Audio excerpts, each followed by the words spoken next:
Welcome inside D'Annunzio Pool here on campus at Princeton University as the women's college water polo season winds to a close. It's a key matchup. Harvard taking on Princeton. A win today for the Tigers. They clinch the top seed going into their conference championship tournament. We welcome everyone here poolside alongside Olympic gold medalist Betsy Armstrong. Greg Meskel here with you. Betsy, a key matchup here as the regular season winds to a close. A lot that both teams are playing for. Exactly. You have the conference playoffs in a couple weeks, and both teams are going to be looking to nail down their seeding going into that tournament. Both teams have also made a jump as of late in the overall national rankings. For the Tigers, a big win over Michigan vaulted them to 11th overall in the country. For Harvard, they were able to defeat Hartwick. That jumped them up to 19. They'll look to jump again here this weekend. Team on a positive note towards the postseason. Opening sprint coming up next here from the Garden State. We talked with Coach Minnis before the game, and he just alluded to a team that is just tired. They've played a lot of water polo in a short amount of time. Those games add up. Exactly. You get to this point in the season, and I mean, you're playing every weekend, multiple games per day, conference games that mean a lot and have a lot on the line. There's the physical and the mental and emotional exhaustion. As we return to live action with the start of the second quarter here. Princeton ahead 3-1.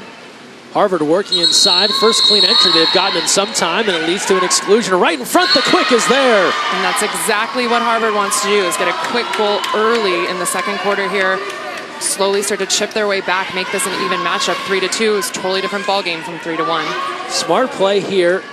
It's Sydney Chong called for the exclusion. She heads out, go right back to the scene of the crime, and a goal is there. You can see she was kind of on that line where the foul occurred, where she looked like she might want to set herself up for a direct shot. One on the shot clock, a chance for nothing more than a shot.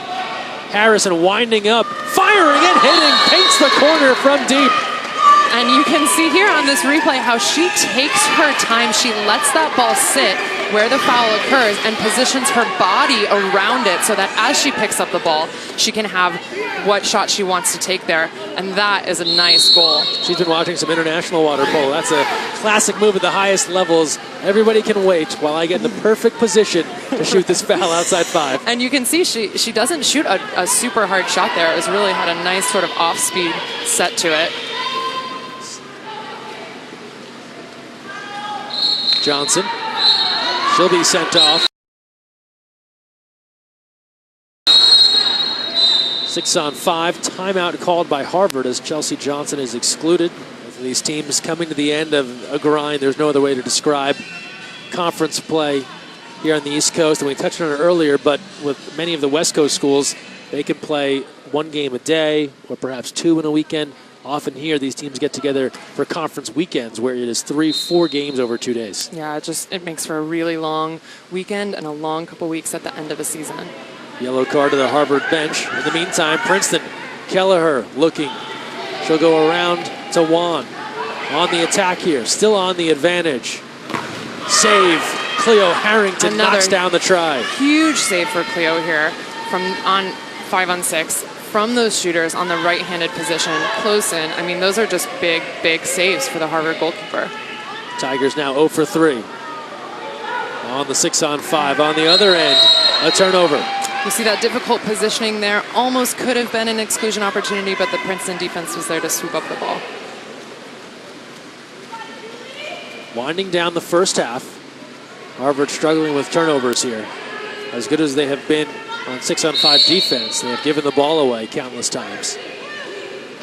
Eliza Britt takes a look. That's an exclusion. Grab of the arm in full view of the official. Price goes off. And you see Harvard was really just pressing hard, playing aggressive defense to avoid this exact situation. A tip out there. Power play here, just 4 seconds left in the first half. One last try at it here for the Tigers. Kelleher. They've got to hurry. 2 seconds left. Kelleher won't get it off. A save by Harrington. And the Crimson kill off another 6-on-5. Princeton now 0 for 4 on the advantage as we reach the break. We're here at the half at Princeton, where the home team Tigers lead the Harvard Crimson 6-4. Betsy Armstrong, Greg Meskel here with you from D'Annunzio Pool. Betsy, first quarter looked like Princeton was going to pull away with this one. Credit the Crimson for coming back and making this a game. Let's take a look back at that first half. It became a swim meet at one point. Princeton piled them up. They started to build a lead, and then Harvard starts to chip away. They'd get chances on the 6-on-5, converting one and then scoring some natural goals. Yeah, and you also saw a couple 5-meter direct shot opportunities here. Tough goals to block for the defense and for the goalkeepers. So back and forth we went. We touched on Chelsea Johnson early. She came up big, had 2 goals in this first half, but credit Harvard sticking close. That was a beautiful one from Harrison off speed. Exactly, those are hard. That one touched my heart. Even the goalkeeper can admire a good lob, even though they're one of the worst things a goalie's ever seen. Yeah. Sailing over your head, Kelleher on the other end, pushing it around, and Haley Wan tucking this one near side. And that has led us to where we're at here at the half, some first half numbers, and as expected, some of the names we know leading the way. Yeah, we've seen Chelsea Johnson with 2 goals, Haley Wan with 2 goals. That's exactly what we thought would be coming. And we also have Julie Harrison with 2 goals for Harvard.